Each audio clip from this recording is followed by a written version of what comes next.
creator or unifying anything, right? Besides just the existence that we have here.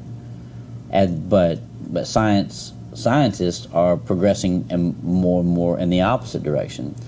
So, but forever it was science. Science was always proving religion wrong, right? And for hundreds and hundreds of years, science has been the one that's always disproved religion.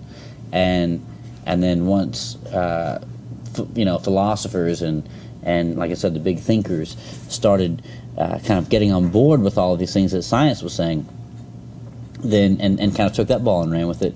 Now the two have kind of crossed paths and they're in opposite directions. So there's a lot of scientific support or evidence that there is, like I said, some kind of unifying or universal language or unifying code or whatever. And then philosopher, they're the more the thinkers, the philosophers and stuff, modern philosophers that completely disbelieve in God and think or any kind of creator, any type of creation.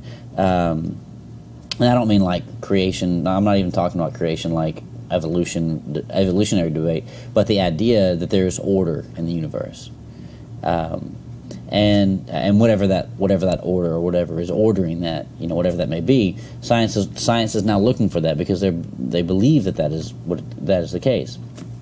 And so again, it's just an interesting relationship that is going on right now, and how this book as a very modern book, speaking of very old things, plays a part. Now,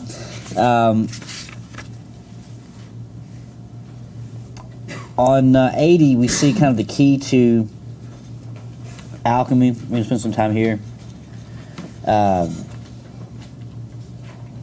says, all things are the manifestation of one thing only. All things are the manifestation of one thing only.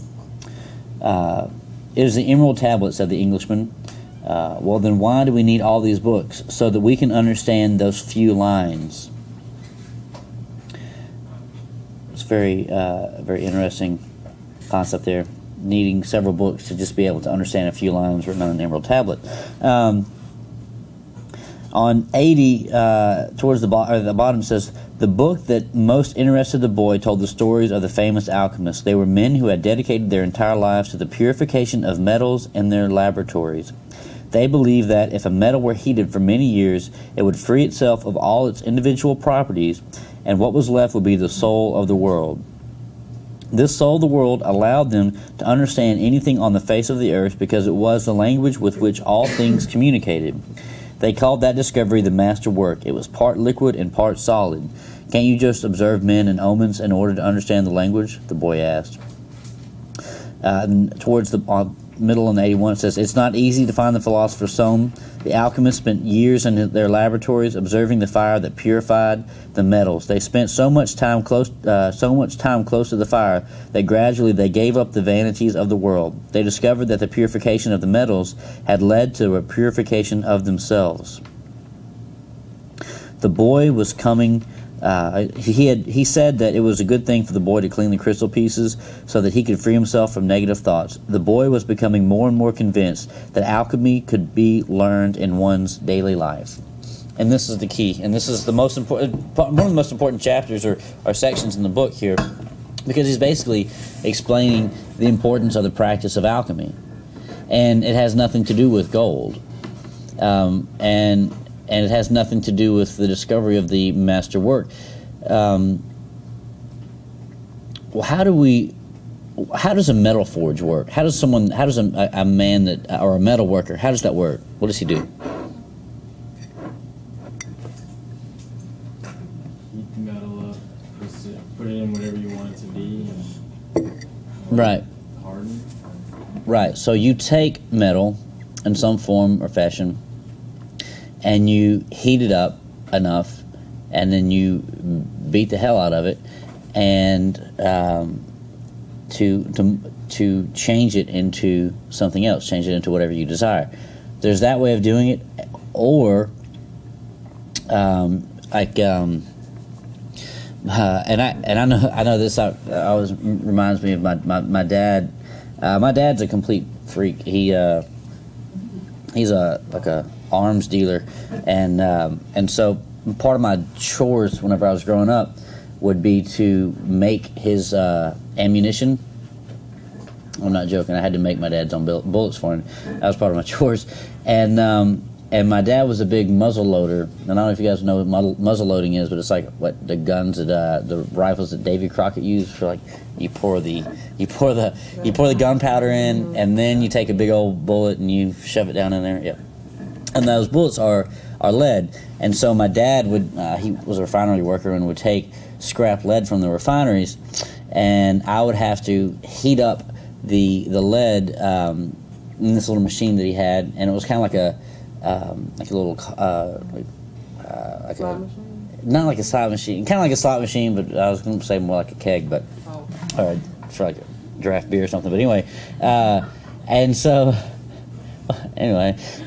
but it would heat up the lead, and you could see the lead. There wasn't a cover or a lid for it, and as the lead would melt, all the dirt and all the impurities in that scrap lead, all the paint that was left over and stuff, would rise to the top, and I'd have a little spoon, and I'd have to scoop out and get out all the impurities, all the dirt, all the trash in the lead, and it would just kind of rise to the top, and then you would release the lead into a little mold, and it would form to the bullet, and then you'd take it and you'd do the next one, and so that idea that first of all, that heat transforms and that heat purifies, because all the impurities will either burn away or will float to the surface, and so what happens with the alchemist is that because they had to heat this fire up to burn away all the impurities, and they saw that, and first of all, like at this time, like the reason that gold was, well, I guess still is, but back then gold was just seen as the purest, absolute purest element, and at the root of everything, or at the core of everything. So if you burned away everything, if you took a piece of iron and burned away all those impurities, what was going to be left was gold. And if you heated gold up enough, you worked it enough over and over and over again, what would be left would be the language of the world, right? That pure universal code, or that pure universal source. And you would be able to understand everything, because that is everything, and it's in everything. And so being around this intense flame, this intense fire for years and years and years, that flame, that fire, because again, what's inside iron, what's inside gold is inside us as well, right? So being around that intense flame, if it transformed iron, or if it transformed whatever metal into a pure, whatever the language of the world, right, or that master work, if it transformed that metal, there's no reason why it wouldn't transform the alchemist himself, because he's hunched over that fire, he's around that fire for just as long, and we're all made up of the same stuff on an elemental level, right, on an atomic level. We're all made up of the same particles. So that transferred him into becoming a pure person. Now, the way that this is achieved in daily life, the way that the message that Quello was trying to teach us, right, is that by applying yourself constantly every day, right, striving for whatever truth is, whatever goal you have, right, but the idea of going after that goal is you have to take chances, you have to put yourself under stress, under strain, which would be what? Heat, right? And that's what the fire, that's what that transformation represents, and through that, right, through trial and through your through gradually working or really beating yourself down through discomfort and through hard work or whatever, will transform you into a much better person, or transform you into the person that you want to become. Because, like I said, it's either relative to a goal, or just like a financial goal, or a personal goal, or professional goal, or if it's something that is more individual. And this is kind of more to what the boy is talking about, and what Quello really is talking about here, is something that would be like a character flaw, and whether it be something with I don't know, being a judgmental person, or telling white lies, or whatever. It's the little things that we do on a day-to-day basis, struggling to correct, that would ultimately pay off and transform us into the person that we should be, or the person that we want to be. Because in my 1302 class, we had a discussion about this, about like making a big decision versus making a little decision, and it being the right thing to do. Like, if you have do you think it's easier to make the right choice on a big decision or on a little decision?